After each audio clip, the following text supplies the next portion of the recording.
Հայաստանը տնտեսական զարգացման հնարավորություն չունի, եթե ինքը չի դառնում առաջավոր ասենց ասեմ, ժամանակակից տեխնոլոգիաների կրողը,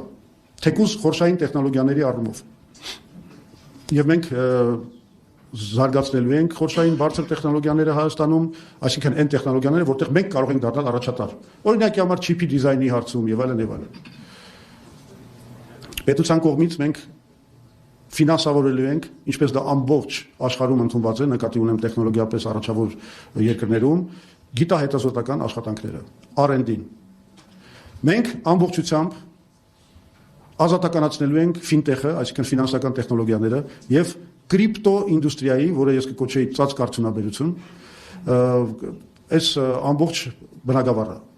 Այսօր Հայաստանը, չգիտեմ ինչու, շատ պահպանողական դիրք է գրավել այս հարցերում եւ ըստ էության զրկվում է